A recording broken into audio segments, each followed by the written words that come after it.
اس کے بعد پاسٹر نے زور سے اپنا سر ہلایا اور اونچی آواز میں رونا شروع کر دیا، اور پھر میزبان کو مخاطب کر کے کہا، میں اس لیے نہیں رو رہا کہ تم نے مجھ پر چوری کا الزام لگایا ہے۔ جے مسیح کی دوستو، آج میں آپ کے ساتھ ایک سچا مسیحی واقعہ پیش کرنے کو ہوں، تو آپ سے گزارش ہے کہ ویڈیو کو مکمل دیکھیں۔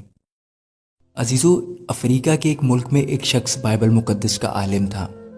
کسی چرچ میں پاسٹر مقرر ہوا۔ لوگ اس پاسٹر کا بہت احترام کرتے تھے اور ہر شخص چاہتا تھا کہ اس خدا کے خادم کو اپنے گھر دعوت میں بلائے اور برکت پائے۔ پھر ایک مسیحی فیملی نے کرسمس کے دنوں میں ان کو دعوت پر اپنے گھر بلایا۔ پاسٹر صاحب نے دعوت قبول کی اور مقررہ وقت پر فیملی کے گھر پہنچے اور وہاں ان کا بہت شاندار استقبال کیا گیا۔ کھانے کے بعد پاسٹر صاحب نے میزبان کے حق میں دعا کی اور واپس چلے گئے۔ میزبان شخص کی زوجہ نے پاسٹر کے جانے کے بعد مہمان خانہ کی صفائی ستھرائی کی تو اسے یاد آیا کہ اس نے کچھ رقم مہمان خانہ میں رکھی تھی، لیکن بہت تلاش کے باوجود وہ رقم اس عورت کو نہیں ملی، اور اس نے اپنے شوہر سے پوچھا کہ کیا تم نے وہ رقم لی ہے؟ شوہر نے جواب دیا نہیں، اور پھر اس نے یہ بات شوہر کو بتا دی کہ پاسٹر کے علاوہ کوئی دوسرا فرد ہمارے گھر نہیں آیا، اور ہمارا بچہ بھی دوسرے کمرے میں تھا، اور جھولے میں رہنے والا اتنا چھوٹا سا بچہ چوری نہیں کر سکتا۔ بالآخر دونوں اس نتیجے پر پہنچے کہ رقم پاسٹر صاحب نے چوری کی ہے، اور یہ سوچتے ہوئے میزبان کے غم و غصہ کی انتہا نہ رہی کہ ایسا کیسے ہو سکتا ہے کہ ہم نے انہیں اتنے عزت و احترام کے ساتھ اپنے گھر میں بلایا اور انہوں نے یہ غلط کام کیا۔ اس شخص کو مسیحی قوم کے لیے نمونہ عمل ہونا چاہیے تھا، نہ کہ چور ڈکیت۔ غم و غصہ کے باوجود اس شخص نے حیا کے مارے اس بات کو چھپا لیا، لیکن دل ہی دل میں نفرت رکھتے ہوئے پاسٹر سے دور دور رہنے لگا تاکہ سلام دعا نہ کرنی پڑے۔ اسی طرح سال گزر گیا اور پھر کرسمس نزدیک آ گیا، اور لوگ پھر اسی خاص محبت اور جوش و خروش کے ساتھ خدا کے خادموں کو اپنے گھروں میں دعوت کے لیے بلانے لگے۔ اس شخص نے اپنی زوجہ سے پوچھا کہ ہمیں کیا کرنا چاہیے، پاسٹر صاحب کو گھر بلائیں یا نہیں؟ زوجہ نے کہا، بلانا چاہیے، کیونکہ ممکن ہے مجبوری کے عالم میں انہوں نے وہ رقم اٹھائی ہو۔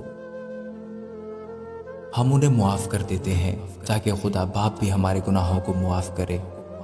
اور پھر اس شخص نے پاسٹر صاحب کو اسی عزت اور احترام کے ساتھ اپنے گھر دعوت پر بلایا، اور جب دعا اور کھانا وغیرہ کھا کے فارغ ہو گئے تو میزبان نے پاسٹر سے کہا، جناب آپ متوجہ تو ہوں گے کہ سال بھر سے آپ کے ساتھ میرا رویہ بدل سا گیا ہے۔ پاسٹر صاحب نے جواب دیا، ہاں، لیکن زیادہ مصروفیت کی وجہ سے میں تم سے اس کی وجہ معلوم نہیں کر سکا۔ میزبان نے کہا، معافی چاہتا ہوں، میرا ایک سوال ہے اور مجھے امید ہے آپ اس کا واضح جواب دیں گے۔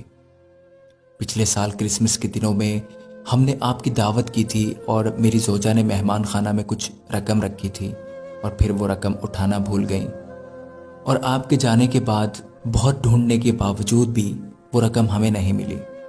کیا رقم آپ نے لی تھی؟ پاسٹر نے کہا، ہاں میں نے لی تھی۔ میزبان حیران و پریشان ہو گیا، اور پاسٹر صاحب نے اپنی بات جاری رکھتے ہوئے کہا، جب میں مہمان خانہ سے جانے لگا تو میں نے دیکھا کہ میز پر کچھ پیسے رکھے ہوئے ہیں اور پنکھے کی تیز ہوا سے نوٹ ادھر ادھر اڑ رہے تھے،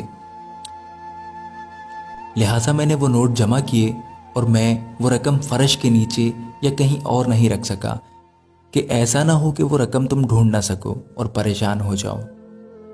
اس کے بعد پاسٹر نے زور سے اپنا سر ہلایا اور اونچی آواز میں رونا شروع کر دیا، اور پھر میزبان کو مخاطب کر کے کہا، میں اس لیے نہیں رو رہا کہ تم نے مجھ پر چوری کا الزام لگایا ہے۔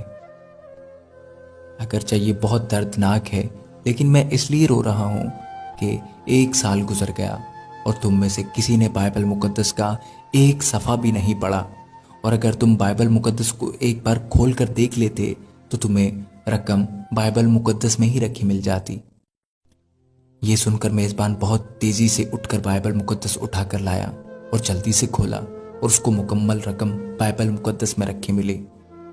عزیزو، یہ بات میں کسی پر تنقید کرنے کے لیے نہیں کہہ رہا، لیکن یہ بھی سچ ہے کہ بعض مسیحی لوگوں کا یہ حال ہے کہ کہ سال بھر میں ایک دفعہ بھی بائبل مقدس نہیں کھولتے اور اپنے آپ کو سچا اور حقیقی مسیحی سمجھتے ہیں۔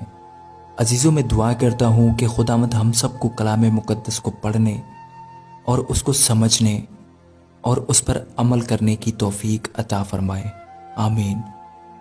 God bless you all.